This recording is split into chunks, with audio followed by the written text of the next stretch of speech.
Welcome on the show. We are here at the Coaches Congress, and I have a very special guest with me, Dwight and Nick. It's good to have you here. Yeah. It's good to be here. We just got here 5 hours ago. We're fresh off the old plane. Cold weather here, which is not much different than what we're seeing right now. We got 10 inches of snow last week back home. Oh, really? Yes. Yeah, and sheets of ice. 2 inches of just straight ice on most of the roads. We have some ice here in Stockholm as well. There is. We almost fell a couple times. Yeah, me too. It's pretty here, though. Yeah, you like it? Yeah, it is. Yeah. It's all the architecture is nice. We saw a couple nice ships out there. The water looked good. And you told me that's your first time in Europe, like your real first time in Europe, right? Yep. Yeah. Yeah, I think more than a few hours for me, and he had a honeymoon passage through. So Yeah, just was here for a couple days in France and then Spain. Yeah. So yeah. So what are your favorite, like, travel? When you don't travel to Europe, right? Where do you travel? When you travel, where do we go the most? Like on a vacation? Australia would be, for us, obviously with Tia and Shane, we go there once a year. We go 2 to 3 weeks at a time. Yeah. So that's like beautiful place, especially when we go. It's usually the start of their summer where it's getting cold in the U.S. So it's a perfect time to leave. Yeah, I mean, for Europeans, it's like very, very cool to travel to the U.S. So it's like we do it a lot. I've been there like 5 or 6 times. Where's your favorite? Actually, I haven't been in many different places. Okay. I just used to be in 2 places, which is New York, and I traveled on the other coast. I traveled from Los Angeles down to San Diego. Okay. And a little bit of San Francisco. So have you been to the games yet? No. Okay. I haven't been We got to because get it's like you to Dallas. yeah. I mean, the thing in Dallas is it's very hot in summer, right? I mean, it's hot for everyone. Yeah, there. I'm expecting a mostly indoor games. That's what I think Dave Castro already leaked, Yeah. right? He Yeah. said like 90% of the events will be held indoor. Yeah, you'll keep everything at least a little more consistent. Won't have to make as many adjustments, if you kind of plan it that way. I don't know the Celsius degree. Like we obviously use degrees, It's but like it's 50 degrees Celsius. It's 115 degrees. Yeah, it so sounds a like lot. you throw an egg out on the pavement and you're cooking. Right? Yeah. Like it's that hot where you just can't be outside. Yeah, if you're running on blacktop, you actually might melt your shoes. Yeah, your shoes melt. Shit. Okay, but maybe the location is so nice. It is nice. that, We actually got a chance after the Rogue Invitational go look at it, and Cool. it is an amazing arena. And from what we're hearing, is they're even doing walkways that are inside, so it's air conditioned, things like that. How many people fit in there? Like 20,000? Oh, A yeah, good I think amount. 30 or 40. Yeah. Oh, like, even more. It's massive. Wow, that's cool. Like, I think it's more than they have any need for, so that means that they can do some cool things where they may be able to block with logos out and things like that in the stands. So they'll crush it with this place for sure. And it's on the campus close to, I don't know if you know TCU, the big D1 football program. And they've got a nice heard stadium. So that area is like a cool college town, just like Madison Cool. was. But Texas is a cool place. I just Okay. don't know about August. Okay, yeah, we'll find out. Yeah. And I hope they enjoy it. I It's mean, that's probably a much easier trip for you guys, Dallas, than Madison. Madison's kind of a pain to get to. yeah, I think so too. Yeah, maybe next year. Let's see. Dallas is a big hub, so it's just more flights probably that way. Yeah, I work with Reband. You know that? Like Oh yeah, the knee yeah, sleeves. absolutely. Yeah. And they used to be like the official sponsor for the CrossFit Mm-hmm. Games, and they haven't been for years. But they wanted to be like this year, maybe next year. And since I work for them as well, so maybe I'll go there and do the podcast There thing we go. there. Yeah, so that would be good. we might see each other Let's in do 2 it again. years at the games, Yep, right? Let's do it Yeah, again. It'll sure. be a much Cool. different setting with the weather there, though. Yeah, let's see what happens. So obviously, I mean, you have it on your hoodie here. We're talking about Proven, and for us as Europeans, for me as German, I mean, I'm doing CrossFit like 10 to 12 years, so I know what's going on there. But a lot of people, especially who train in my CrossFit box, they just do it for the sake of getting fit. They don't really know the history. And for sure, they don't know about any programs and any boxes and any coaching. So Proven is like probably most of the most successful coaching programs out there because it produced like the 5 times CrossFit Games winner, which is Tia. So I think we should start with the beginning. Can you guys, I don't know who wants to start, but maybe start somewhere. Yeah, so I think the cool thing with our brand is a lot of people, right, they open up a business because they want to sell something, right? You usually have a product or a service like Reband, like they've got great products, so they go out and they sell their products. For Tia and Shane, you had an athlete who was just amazing, right? Had an amazing career, 2015, 2016, just starts winning all of these championships. Shane as a coach is getting known in the community as one of the best coaches in the space. Obviously now is the best coach in the space. So it was more that the company came out of the demand rather than a product. So it's pretty cool that the reason we've had the success that we've had in the community is because people just want whatever we have. So it's really coming from just a longing and a willingness to follow whatever Tia and Shane were doing. So what we started off with were just a couple programs. Our compete track was basically whatever Tia was doing, people just wanted to see. Like back in the day with what is Rich doing, right? Like it's the same thing. People just want to have that hunger to see what these athletes are doing, even if they can't do it themselves. We've eventually since then, we called like our official launch was 2021. That's when Dwight and I came on. And that's when we opened up our affiliate track, which Dwight is the head of our global affiliates, to where if you're a gym owner out there, we give you the programming, we give you coaches notes, we give you a way to run your business a little bit better to help you then get more time back to make more money at your business. So that's the biggest thing for us right now. And then we've got some master's programs for anybody over 35, and then a really great Proven 60 program where if you've got only 60 minutes a day, we've got something for you where you don't have to go into a gym, you can do it from your garage. But yeah, like you said, it's been one of those things to where our successes come from the coaching side rather than the selling side. So I think that's what's going to really forge our path moving forward. When did you first hear about Proven? When did I first hear about Proven? Yeah.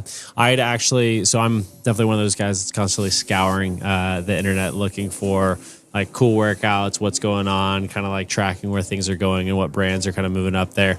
So I'd seen them starting to post workouts, kind of seeing things, same thing of kind of like, okay, what's the magic over here that I'm seeing Shane able to do with Tia and then with Matt kind of coming on and seeing those type of things. And then I saw literally a post that was just a Instagram post of, hey, we have a job offering.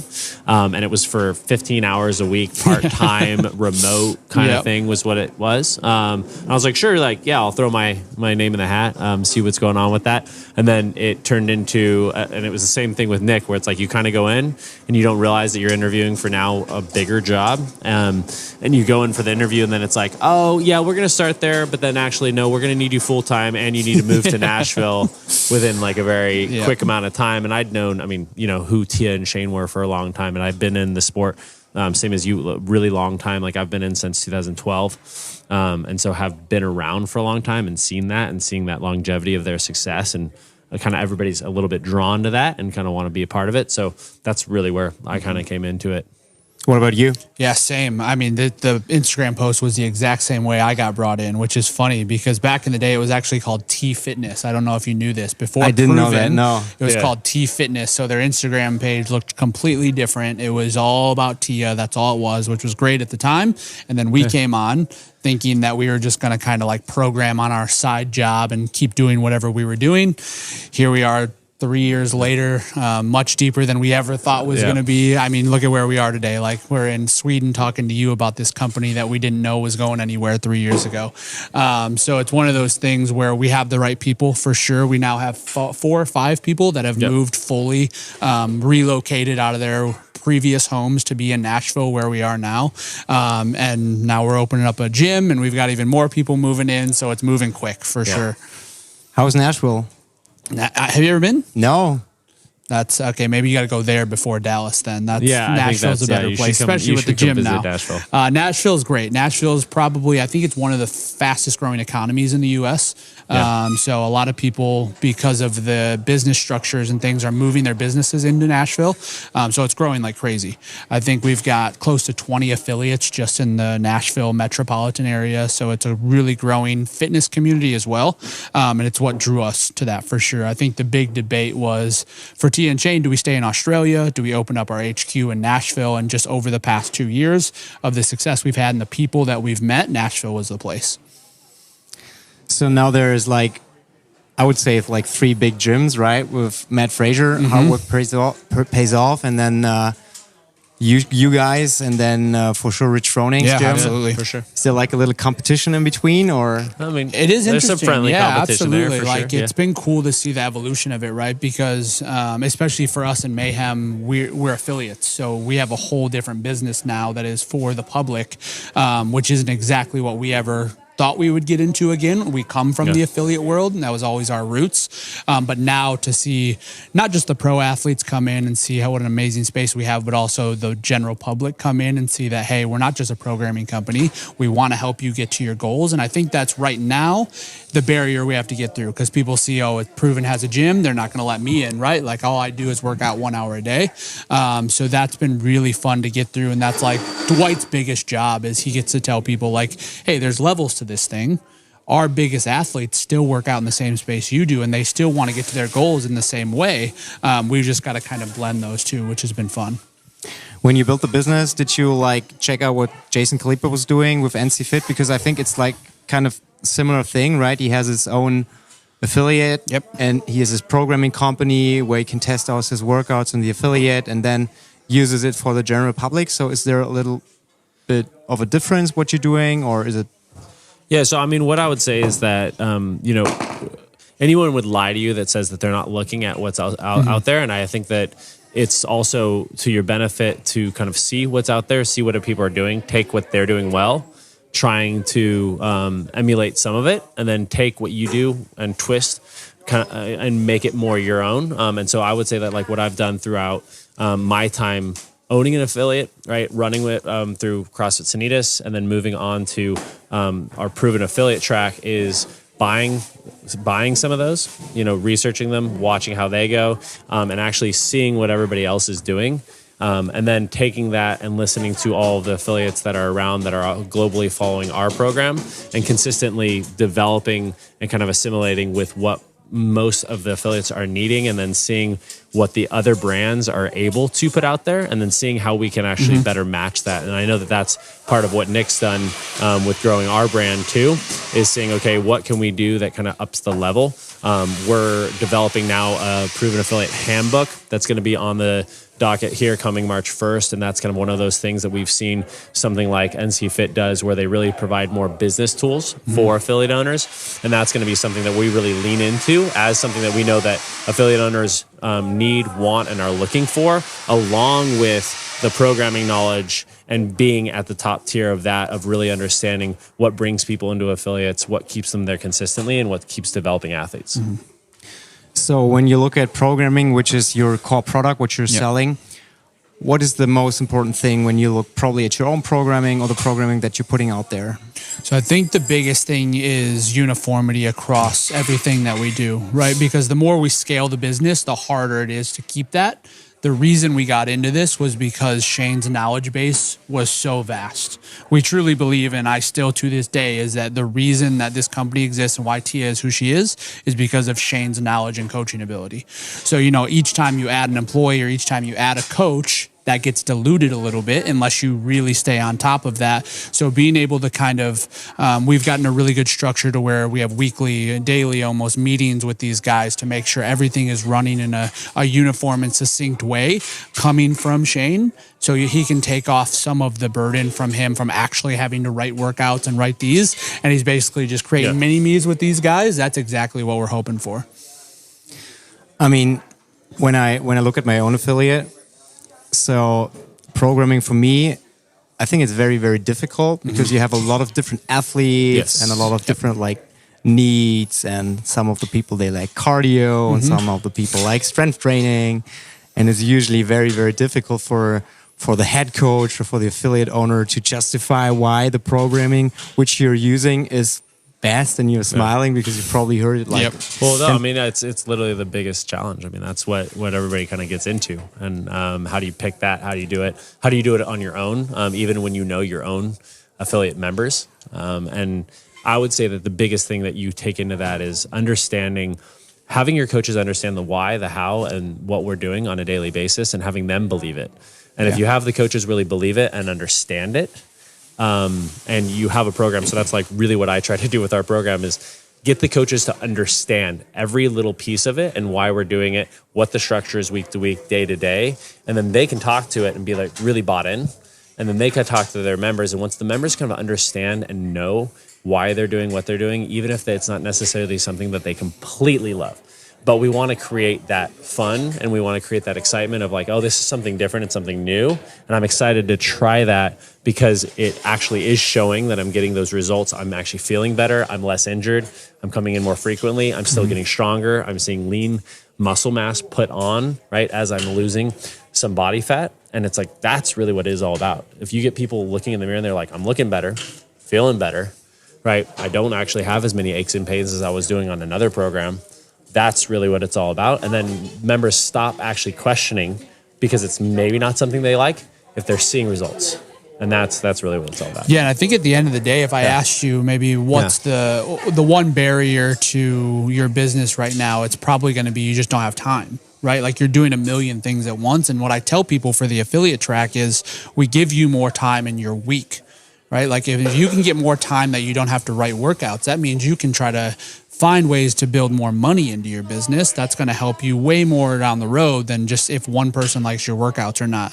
Because this is good with this guy. You got a scapegoat. If he's the one writing, you can say, well, it was Dwight's fault, not mine. And I literally hear that from some coaches, and that I know some affiliate owners, and they'll literally say that some of their coaches feel like they know me. And they're like, oh, Dwight, and they'll throw me out there. It's like, he just did another one of those ones, kind of overshot the bucket. He gets to be the bad guy, which is good. Which is fine. And I'll come in, and people will like, give me some shit about it. Guy, right? Exactly. Yeah. I'm okay being that guy because then it makes everybody have a little camaraderie. Yep. So it's cool. I talked to Ben Bergeron a few weeks ago, and we talked about the testing the workouts in his own affiliate. So he's programming the workouts, he's testing the workouts so he can make adjustments. And now you just build your own building in your own affiliate, which is the best playground for programming. Yep. How will this change the way you see programming or you do programming? Honestly, it makes it a lot easier because, like I said, I ran into gym for 8 years. So I've seen every type and style of workout. I've seen athletes go through it from a beginner level athlete to an elite level athlete on it. But then when I'm constantly developing now, I'm starting to get even a new style as I've been with Proven for now 3 years. It literally is like I'm writing what Shane's workouts kind of feel like and are.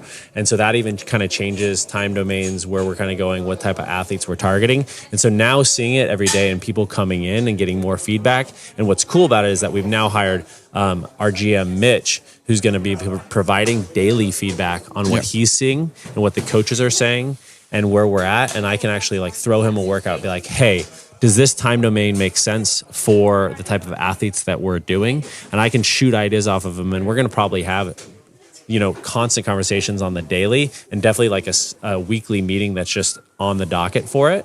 But I will say, I'm probably just going to be shooting him questions daily when I'm writing those programming. And it's going to be more dialed in just consistently as I get that feedback. Yeah, I think the big thing for that, and it was a great question, is that we always felt like we were probably a week behind. Yeah.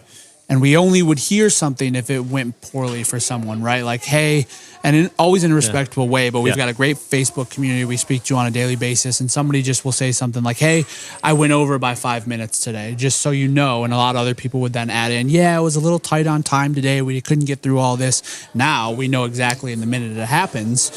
So we can make those changes on the fly, which is really important. Yeah. Where do you see the future?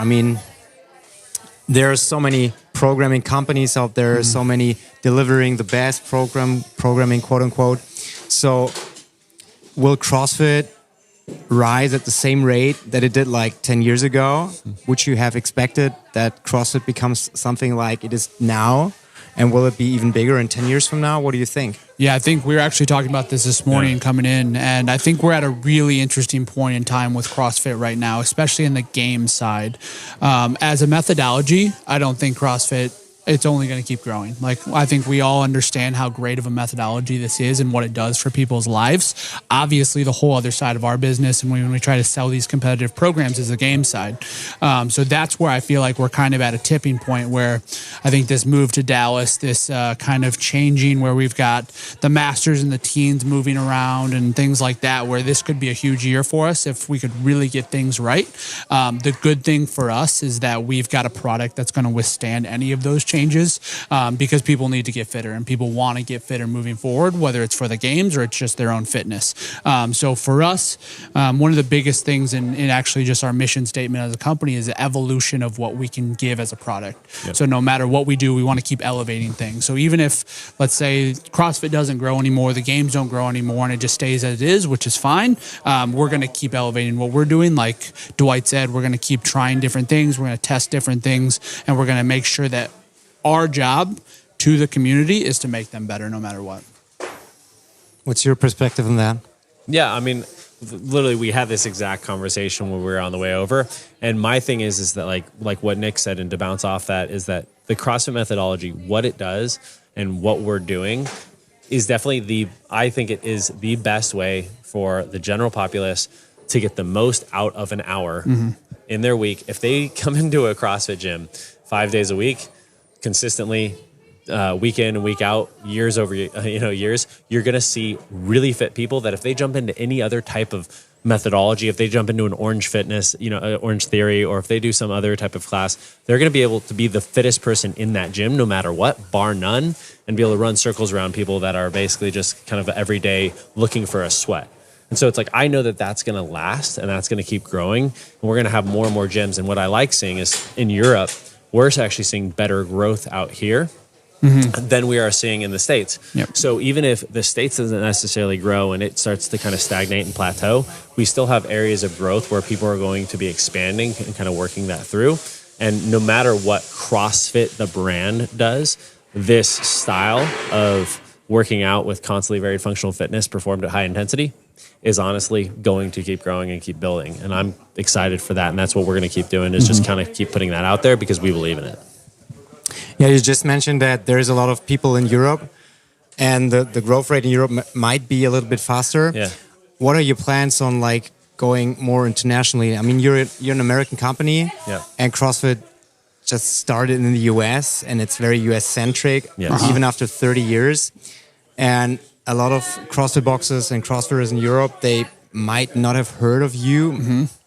What are your plans there? So will there be like some like testimonials, or is there any specific plans, or you just do your thing and you hope that it grows to Europe as well? Yeah, well, this is step one, right? Like this is our biggest reason for being here this weekend, is kind of our introduction into this community. We know this is a very vast European community, even people from outside of Europe are here, and it's what we want to start doing moving forward. So for us, we obviously have the game season, but we want to start implementing from August to January and maybe into February as we get into the open, chances where we can just travel around and start talking to new athletes, start talking to new gym owners like this, going to these kind of coaches congress events, going to different kind of conventions to get our name out there. Because we have, like you'll hear in Dwight's speech over the next couple of days, is like we have what we think is the secret sauce for these affiliate owners to really elevate their business. We've just got to get it in front of more people. And like you said, there's so many people out there. And like Dwight said, Europe's growing so fast. We've got South America, Brazil is growing like crazy. Asia is growing like crazy. We just got to get it to more people. I'm really looking forward. I mean, CrossFit is such a cool thing. It's like, it gives me so much. You as well, guys. I mean, it's more than just a job. It's a passion, and I love to see it grow. And that's why I'm doing this podcast here, to even spread the word. And it's so cool to stand here in Stockholm and talk to you guys. And I hope we see each other, not this year at the games, maybe next year, or maybe in Nashville. Nashville, I mean, you can come over, stop by. I mean, if I'm there, I'll do that for sure. You better. Yeah, thanks, guys. Yeah, thanks for having us. Good, man. Good stuff. Thank you.